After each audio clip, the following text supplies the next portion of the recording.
The problem in physical therapy is most PTs are not trained in population health. They're not trained in preventative health. We're trained in treating a condition for a prescribed amount of time. And an employer says, I need you to manage a population. I'd rather them never come to you. And that's where my savings is coming. So I think that's where the real opportunity is, but you're going to have a paradigm shift in the organization. And then in comes the Hinges and the Swords of the world to say, well, we can do it. We have automated and we're cheap. Well, now value and quality are this land in the middle that we have to define. I think there's great opportunity, but it's going to take some pioneering spirits to step into that.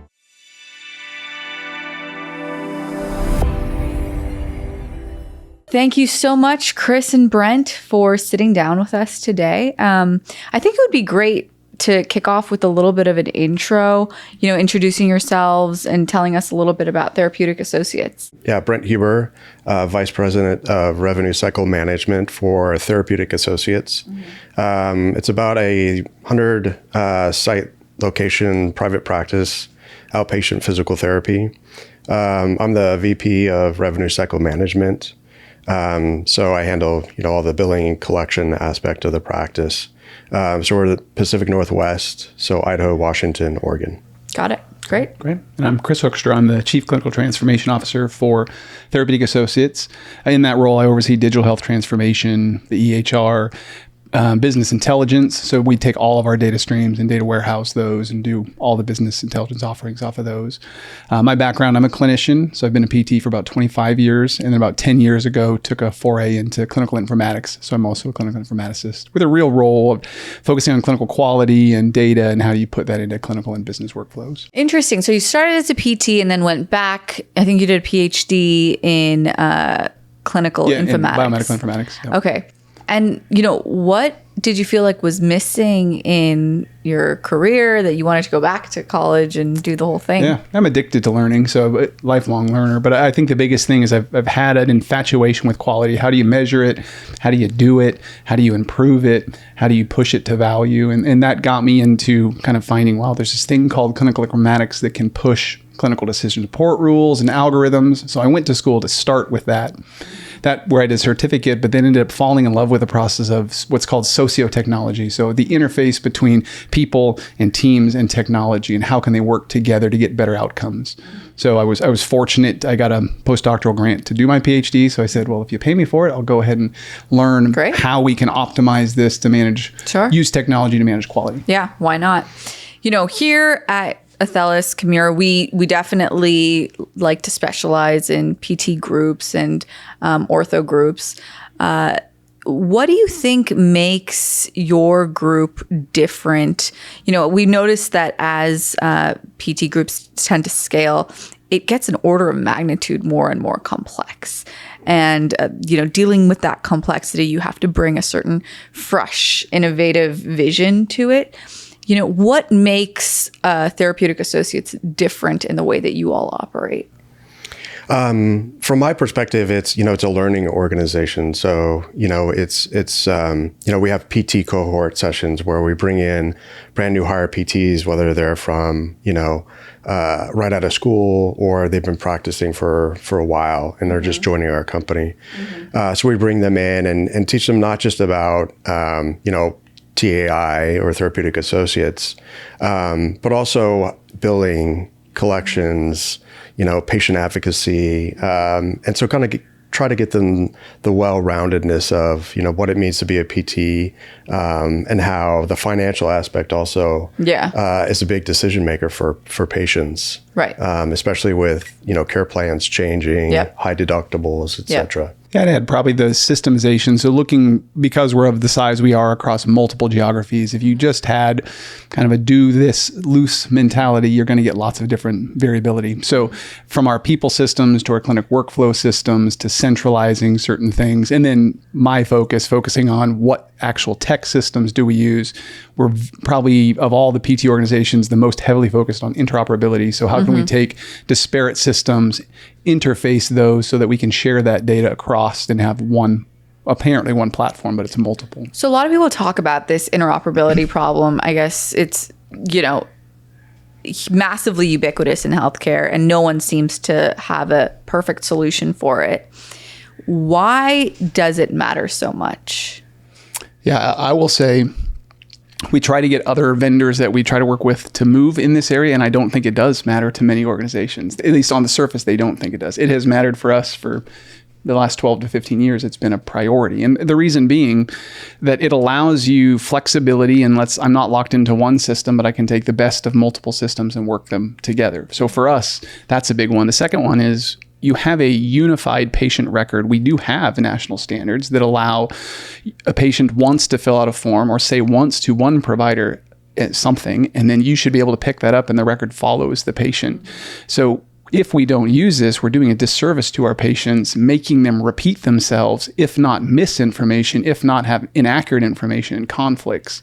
So I believe that's why it's important. Now, does insurance pay for it? No. Do providers demand it? No. Do businesses know how to work around it? No. So I don't think it has the apparent value now with the constructs that we have, but I think it's going to happen more and more, and frankly be demanded more and more.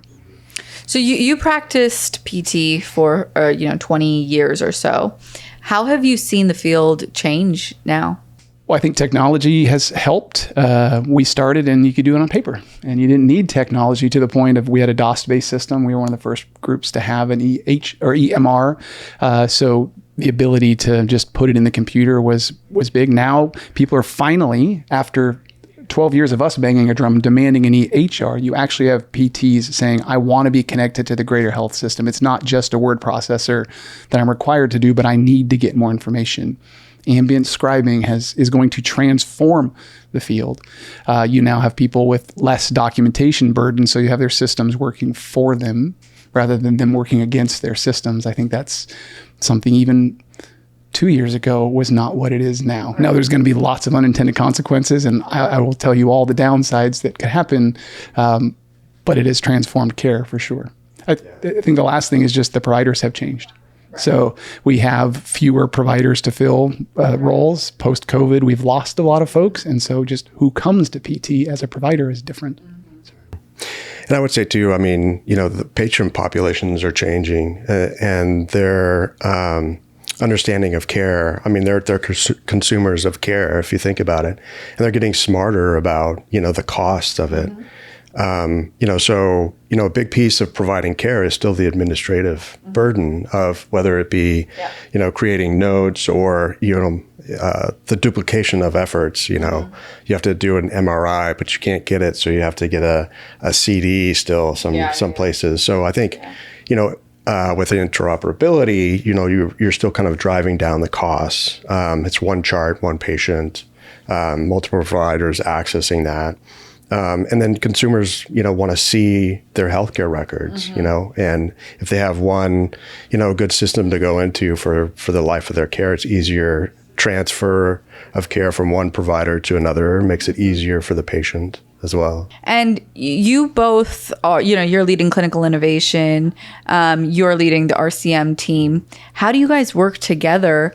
That RCM is very much foundational in what we do here. I'm sure it's foundational to every practice.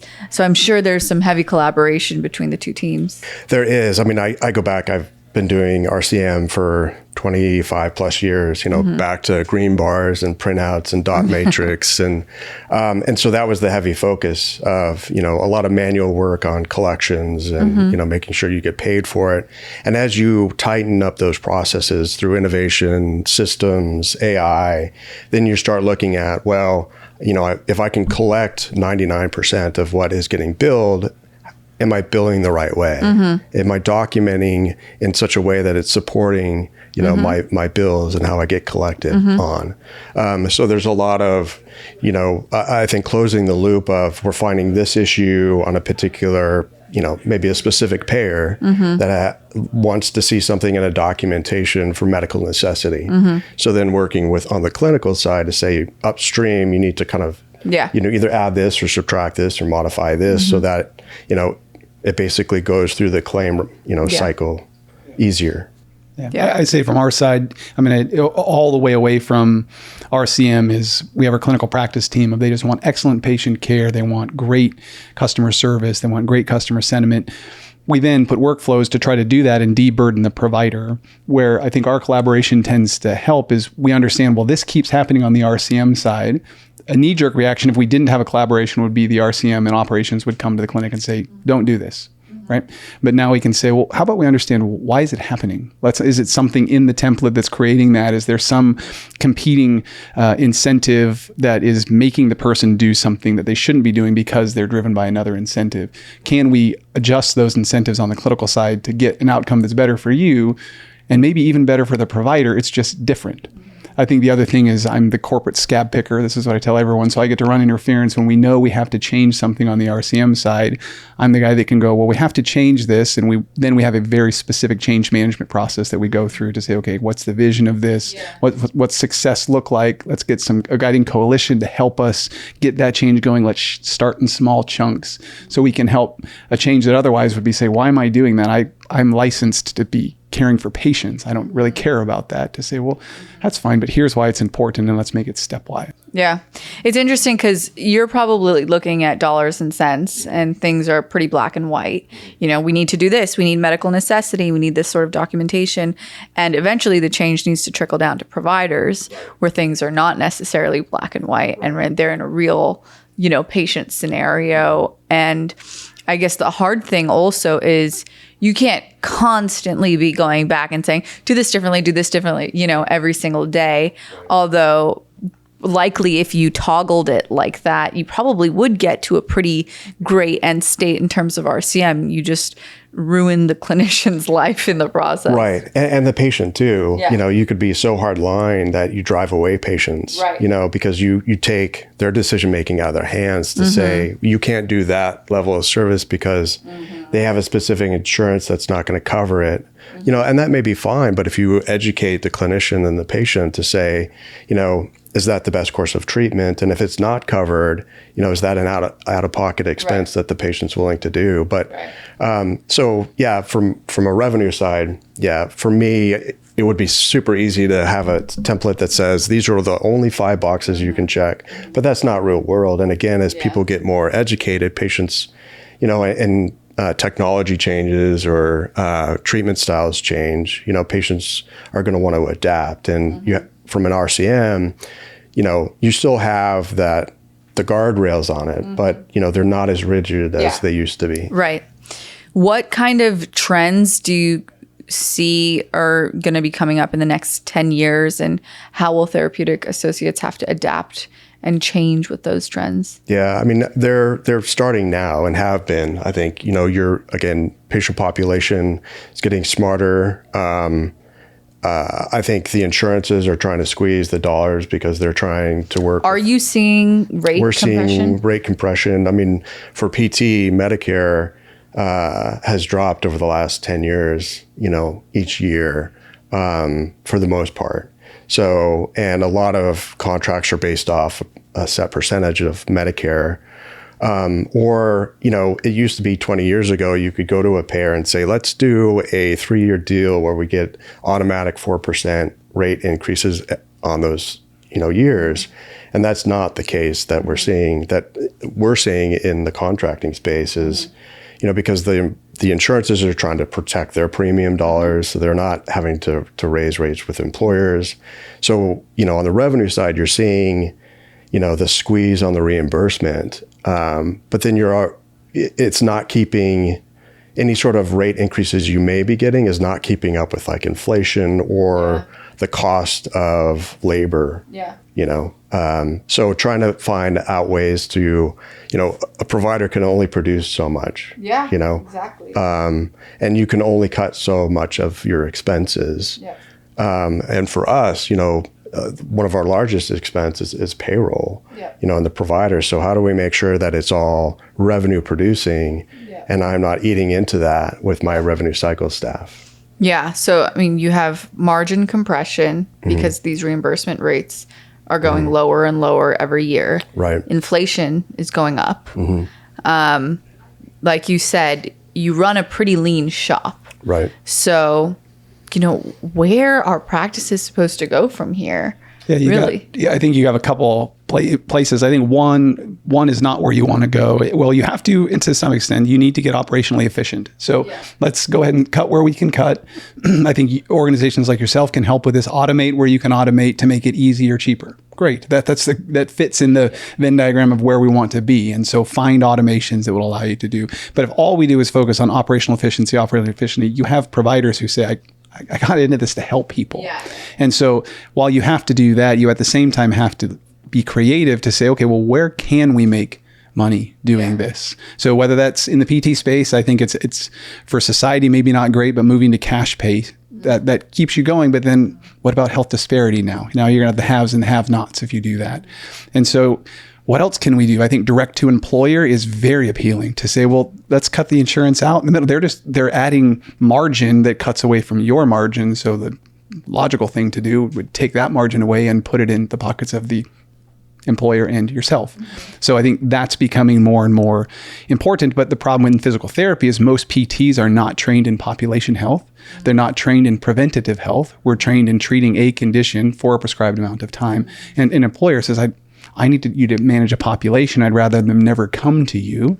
And that's where my savings is coming. So I think that's where the real opportunity is, but you're going to have a paradigm shift in the organization. And then in comes the Hinges and the Swords of the world to say, well, we can do it. We have automated and we're cheap. Well, now value and quality are this land in the middle that we have to define. I think there's a great opportunity, but it's going to take some pioneering spirits to step into that. Mm-hmm. And, it sounds like that vision is sort of clear, seeing how we can automate and create operational efficiency while also, keeping the level of care and the quality of care as high as possible. What are the biggest challenges in making that happen, into making that a reality? I think in the PT space, authorization, utilization tracking is kind of the hardest one because and these insurance companies are using other, utilization. What do you mean utilization tracking? Companies that basically contract out and will do medical review to how many authorizations will they give you in an episode of care. So if you have an episode of care that's 12 visits, maybe your insurance through that company only gives you 6. Mm-hmm. So then you have to repeat the steps on the 6th visit if you want to get more authorized visits there. I don't know. What's your perspective? Yeah, I think from the provider side, I think one is having to deal with that because now I have a company just saying every 3 visits you have to ask for more visits. Got it. It's basically this parental sort of relationship, and it's not based on quality. It's just based on hoping you won't ask for the 3 and we'll deny, right? So I think that's one. But I think from the provider side, one of the limitations is we have less of them. Well, at least the doctored profession, physical therapist who has to be the care team leader, we have fewer of those people applying to PT school, graduating and coming to us.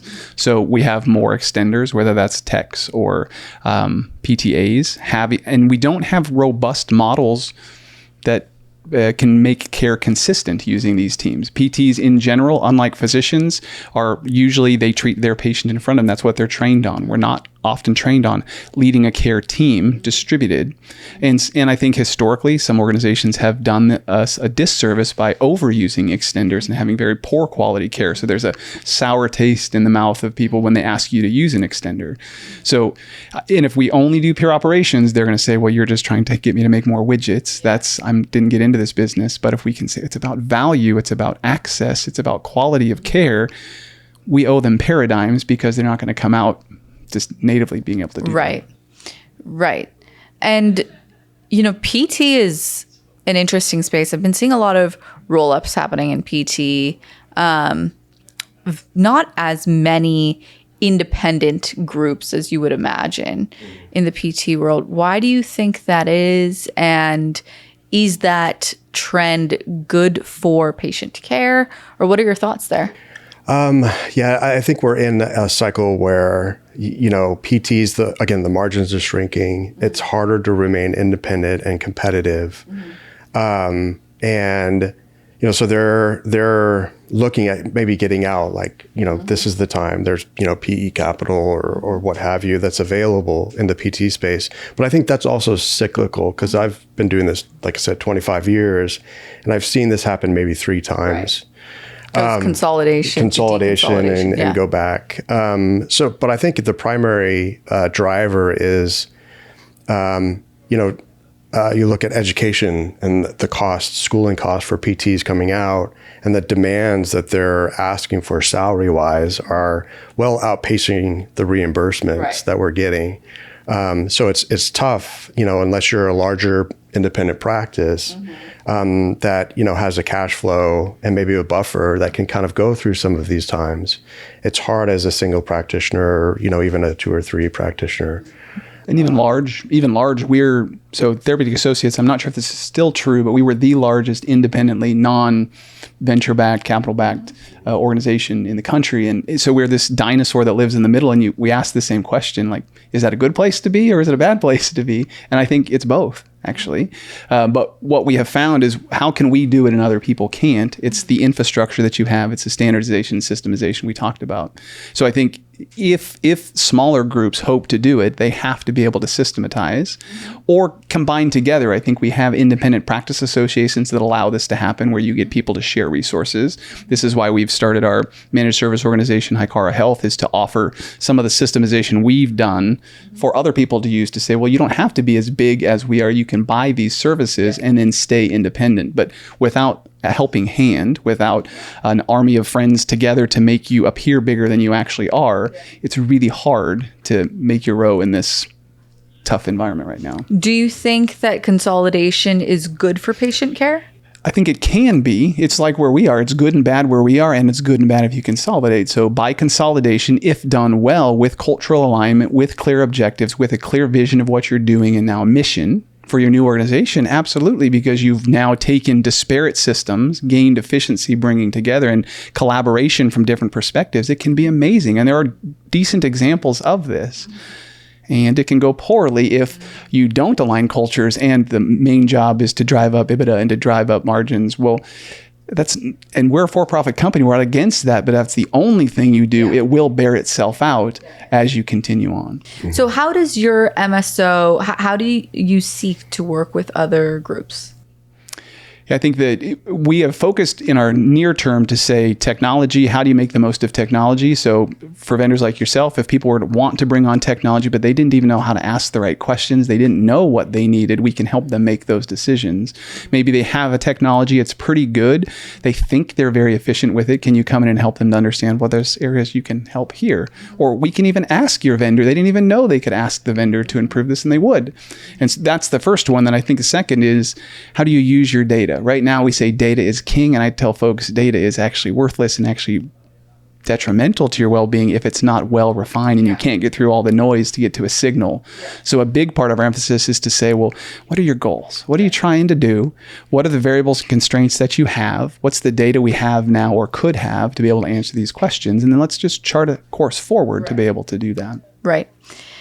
RCM is highly specialty specific. We've learned that internally over the years. What do you think makes PT, what do you think a lot of PT groups get wrong about running a PT group and then specifically running it on the RCM side? I think it's the obvious one is the volume. So, unlike, if you're going to go do a surgery, you have pre and post-op care, but your main revenue stream comes from the surgery. And that's a one-time visit. Mm-hmm. Whereas with PT, it's an episode of care that can, stretch over 4 or 5 months.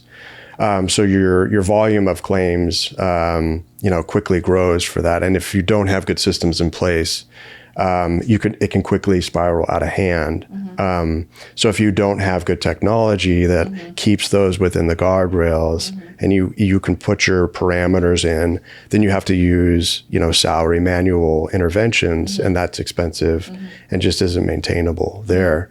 And I think too, some of the smaller practices, again, kind of just heads down treating patients. I have to get, patients in, and they rely on somebody else, an office manager or a business manager. And if that person's not, as dedicated as that owner, he's not going to be capturing every cent that you need to get to maintain profitability long term. Yeah. I think on the clinic side, if we think about, I would not think that our distribution of clinics are very normally distributed. If on one side we have only focused on the patient, I don't care about money, I'm just going to do right by the patient. And then on the other side we have, it's all about process and we need to get margin, right? I don't think it's actually normally distributed. I think it actually is bimodal. We actually have many, and it's getting farther apart. And so the risk is both are wrong, right? If we just are going to be altruistic, we're just going to do this. Even if you're a nonprofit hospital, you still have to make revenue to cover your bills. And so, yes, we need to do right by our patients. And also, two things are true. We need to stay in business for the next 5 years. But on the other side, yes, operationally efficient, we have to do these things. But is that why we got into this business? No, you make margin and you get revenue by getting patients better, by treating them. So we have to try to bring that back to the middle because it's just getting farther apart. Yeah, that makes sense. And how do you measure, there's a lot of initiatives that you both are trying to roll out. How do you measure if these initiatives are actually benefiting the provider in the end or the patient sometimes in the end? Yeah, I mean, I'll let you speak to this, but I've heard you say multiple times, how do you know if you don't measure it? Right. So, you have to have a mechanism to where if you put something into place, what's your return on investment? What's your process improvement? Did you decrease provider burnout if that's one of your goals that, this initiative was supposed to solve? So you have to be able to measure it, short term, long term, I think would be kind of, how you see the success of something, and to be able to do it quickly, especially nowadays with AI and, things are changing with tech and all that, to stay on top of those things that this didn't work. I need to, reevaluate quickly, and make a change quick and pivot quickly. Yeah, yes, we need to measure these things. I'm the analytics guy and do business intelligence, but I'm also a qualitative researcher. So I would say that there are many things that we can't directly measure that we need to understand. So we need to talk to our providers. We need to be so as executives in the organization, you need to spend time with your providers to see them, to see them outside of work. And that's why we have these cohorts, just to go play golf with them and to just, how's life going? That's unmeasurable, but it gives you an inference on something you can measure. So I think that's one, getting the qualitative inference, then measuring, being clear on what's important to you and measuring to that. And I think you guys as a product organization do this well. Provider organizations do not, is what are you trying to achieve? Set a plan, implement, pivot, study the effect, adjust, do this whole PDSA cycle process. I think this is the way to do it. You're only going to see it over time play out, and your initial inference is not going to be 100% accurate. But it doesn't really matter. If you paralyze yourself waiting for the perfect plan and the perfect output, you're never going to get anything done. Right. But if we can get better at charting a North Star, stepping forward, measuring our impact, and analyzing, adjusting, that gets us moving forward better. Yeah, that makes sense. And then just to end, would love to get an understanding, if you were to say, what are the top 2 priorities of the organization that you have crystal clear in your head, what would they be? From the revenue cycle side would be to squeeze more of that 2% non-clean claim, so that, I can reduce costs and trying to chase those dollars. And to do it with less, manual staff. But also I think to partner with vendors or platforms or solutions that aren't just trying to solve a now problem, but are looking ahead, with us as well, through a partnership, so that we're kind of moving along together, I think. Yeah. I mean, I would say that we want to make sure that we're maximizing value. I think it's an overused term, but ultimately value is this beautiful concept of maximizing what you get and getting it as inexpensively as possible. In physical therapy, and in medicine in general, we tend to either live on the provider side to say, well, everything I do is of high value and I should be reimbursed for it. The payer arbiters the amount of money they're going to spend, so they're going to drive that down. So naturally, we should fight. Lost in the middle is the patient and the provider. right? So I think we need to be crystal clear. What is our value prop? What is the thing that we are driving that gives value to our customers, internal and external? And then now maximize the systems that drive that value. We're too distracted by so many other things, and we haven't been clear on that. So our push is what's going to make us look different so customers want to come to us and employers want to send patients to us and referring providers want to refer to us, and now drive systems that make that evidently clear and easy to do. And then for our providers, what's valuable to them, because that is morphing, and we can't live on when I started in the career, what was valuable. It's different. And so again, understand your people and then drive systems to make sure that they're getting that value. Wonderful. Thank you for sitting down with us today. Yeah, thanks for the invite.